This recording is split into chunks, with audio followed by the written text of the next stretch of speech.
नमस्कार साथियों, digital news MP में आपका स्वागत है। चलिए जानते हैं मध्य प्रदेश की 25 फटाफट बड़ी खबरें। साथ ही डेली खबरों से अपडेट रहने के लिए चैनल को सब्सक्राइब करने के साथ वीडियो को लाइक करें।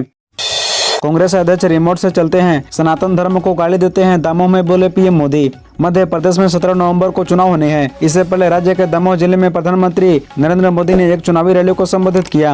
रैली में पीएम मोदी ने विरोधियों पर जमकर प्रहार किया। नरेंद्र मोदी ने कहा कि वर्षों से कांग्रेस देश में एक झूठ बार बार बोलती आ रही है, गरीबी खत्म करने का नारा दे रही, लेकिन कांग्रेस कभी गरीबी खत्म नहीं कर पाई क्योंकि कांग्रेस के नेताओं की नीयत ठीक नहीं थी। कांग्रेस के राज्य में गरीब और गरीब होते गए और अमीर होते गए। कांग्रेस के लिए देश और राज्य का विकास जरूरी नहीं, बल्कि उनके लिए सिर्फ अपना स्वार्थ ही जरूरी है। बता दें कि 2014 तक जब 10 साल कांग्रेस को मौका दिया था, तब उस समय प्रधानमंत्री क्या कहते थे आपको पता नहीं था। उस समय पीएम रिमोट से चलते थे और आज कांग्रेस अध्यक्ष रिमोट से चलते हैं। कौन वफादार कौन गद्दार, बागियों को दिग्विजय सिंह की वार्निंग, दिया ये अल्टीमेटम। चंबल के चुनावी दौरे पर पहुंचे कांग्रेस के राष्ट्रीय महासचिव दिग्विजय सिंह ने टिकट न मिलने से नाराज कांग्रेस नेताओं को बड़ा संदेश दिया है। कांग्रेस कार्यकर्ताओं को संबोधित करते हुए दिग्विजय सिंह ने मंच से कहा कि मुझे वो चेहरे नहीं दिख रहे हैं जो टिकट मांग रहे थे, कहाँ है वो, यही तुम्हारी वफादारी है कांग्रेस के प्रति। उन्होंने कहा ऐसे लोगों को मैं बर्दाश्त नहीं कर सकता। बागियों पर निशाना साधते हुए दिग्विजय सिंह ने कहा ऐसे लोगों के लिए दिग्विजय सिंह के दरवाजे हमेशा बंद है। वो सारे कांग्रेसी जो टिकट मांग रहे थे और जो घर बैठे हैं, ऐसे लोगों के लिए दिग्विजय सिंह का द्वार हमेशा के लिए बंद है। इस बार चुनाव गद्दार और वफादार के बीच है, धन बल और जनबल के बीच है। बता दें कि कांग्रेस महासचिव ने ट्रेड कानून बदलने पर भाजपा को भी निशाने पर लिया। वहीं दूसरी ओर सवाल पूछे जाने पर उन्होंने किसी तरह का जवाब नहीं दिया और निकल गए। हार के डर से राहुल गांधी मैदान छोड़कर भाग गए हैं, कांग्रेस पर जमकर बरसे योगी आदित्यनाथ।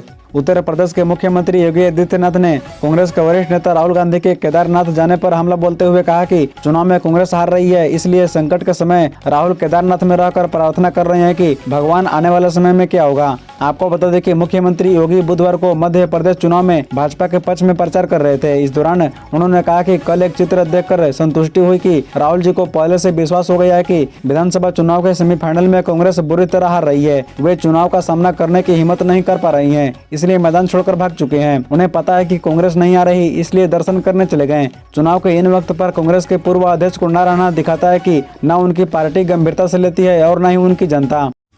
कांग्रेस सरकार में तुलसी मिलावट का काम कर रहे थे, प्रियंका गांधी ने सिंधिया समर्थक मंत्री पर किया कटाक्ष।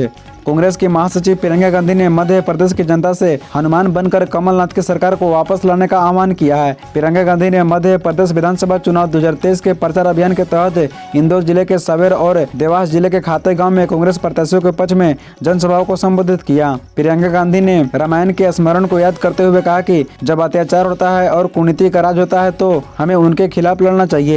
जिस तरह से अहिरावण ने भगवान राम और लक्ष्मण के साथ छल करने का काम किया था, उसी तरह आपके द्वारा बनाई गई 2018 में पूर्ण बहुमत की सरकार को भाजपा ने गिराने का काम किया और जनता से छल किया। कुछ बहुरूपियों ने छल कपट करके 2018 की आपकी कांग्रेस सरकार का अपहरण किया। हम जनता को हनुमान बनकर उसी कमलनाथ सरकार को वापस लाने का काम करना है।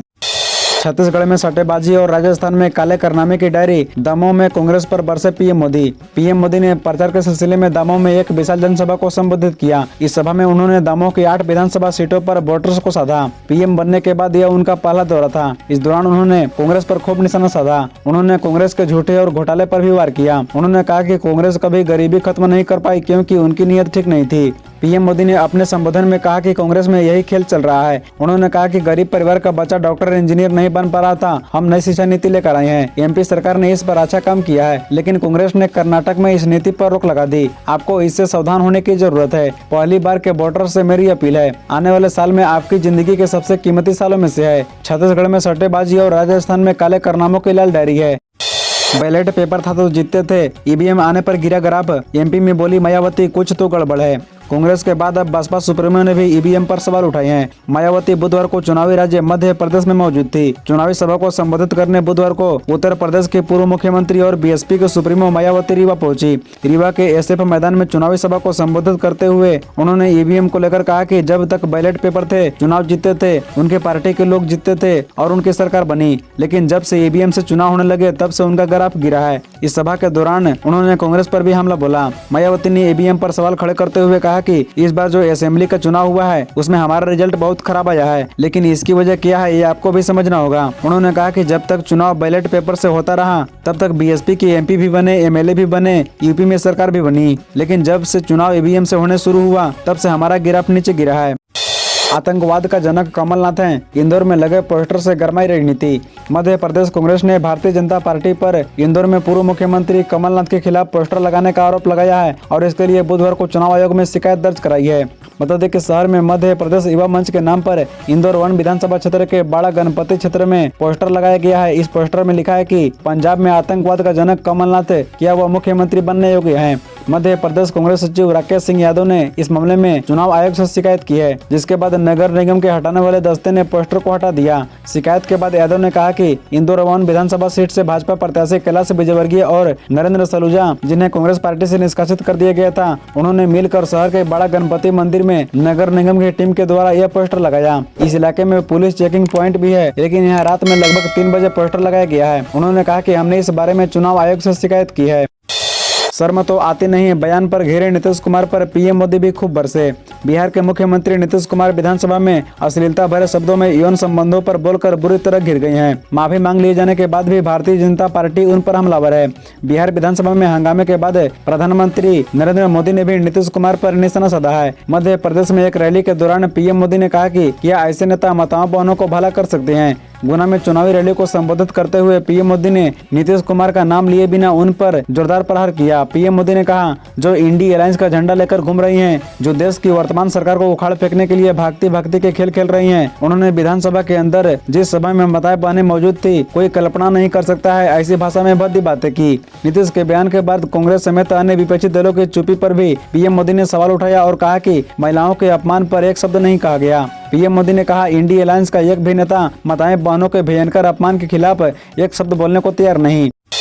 पहले भगवान श्री राम के अस्तित्व को नकारते थे, अब मंदिर जाकर माथा टेक रहे हैं। गांधी परिवार पर भड़के स्मृति ईरानी। जिले की सबसे चर्चित कहे जाने वाली विजय राघवगढ़ विधानसभा में कल बीजेपी नेत्री स्मृति ईरानी पहुंची, जहां उन्होंने बीजेपी प्रत्याशी संजय पाठक के लिए वोट मांगा। उन्होंने कहा कि मैं वोट मांगने नहीं, इन्हें जीत की बधाई देने आई हूँ। यहाँ की जनता से अपील है कि वो कांग्रेस के झांसे में बिल्कुल न आए। बता दें कि मध्य प्रदेश के कटनी जिले में बीजेपी के स्टार प्रचारक और केंद्रीय मंत्री स्मृति ईरानी विजय राघवगढ़ विधानसभा पहुंची, जहां उन्होंने विशाल जनसभा को संबोधित करते हुए कहा कि जो गांधी परिवार भगवान श्री राम के अस्तित्व को नकारता था, आज उनके बच्चे मंदिर जाकर माथा टेक कर भक्तों से वोट मांग रही हैं। अब मीडिया के माध्यम से कहते हैं कि राम मंदिर में क्या हमको नहीं बुलाएंगे, लेकिन हमारा दिल गांधी परिवार जैसा छोटा नहीं है। कांग्रेस पर निशाना साधते हुए उन्होंने कहा कि वो सिर्फ जाति धर्म के नाम पर छीन भिन करने का काम किया है। कांग्रेस ने तारा मारा कि मंदिर वहीं बनाएंगे, तारीख नहीं बताएंगे, लेकिन हम बोलते हैं कि मंदिर वहीं बनाएंगे, तारीख भी बताएंगे। 22 तारीख को अयोध्या में रामलला आएंगे।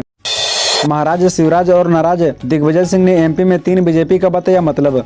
मध्य प्रदेश चुनाव से ठीक पहले राजनीतिक दलों ने राज्य में चुनावी रैलियों और प्रचार प्रसार में पूरी ताकत झोंक दी है। इस समय राज्य में राजनीतिक आरोप प्रत्यारोप का दौर भी जारी है। इसी बीच बुधवार को एमपी के पूर्व मुख्यमंत्री और कांग्रेस के वरिष्ठ नेता दिग्विजय सिंह ने बीजेपी पर निशाना साधते हुए चुटकी ली है। उन्होंने कहा, राज्य में बीजेपी 3 गुटों में बट गई है, जिसमें महाराज बीजेपी ज्योतिरादित्य सिंधिया, शिवराज सीएम शिवराज सिंह चौहान और नाराज बीजेपी बागी शामिल है। दिग्विजय सिंह ने कहा, यह चुनाव उन लोगों के बीच है जिन्होंने कांग्रेस को धोखा दिया था। यह चुनाव धनबल और जनबल के बीच और एक गद्दार और ईमानदार आदमी के बीच है। साल 2018 में मुझे और पूर्व सीएम कमलनाथ को संगठन तैयार करने के लिए सिर्फ 5 महीनों का वक्त मिला, लेकिन अब संगठन तैयार है। उन्होंने आगे कहा, पहले एक बीजेपी थी, लेकिन अब बीजेपी 3 समूहों में विभाजित हो गई है।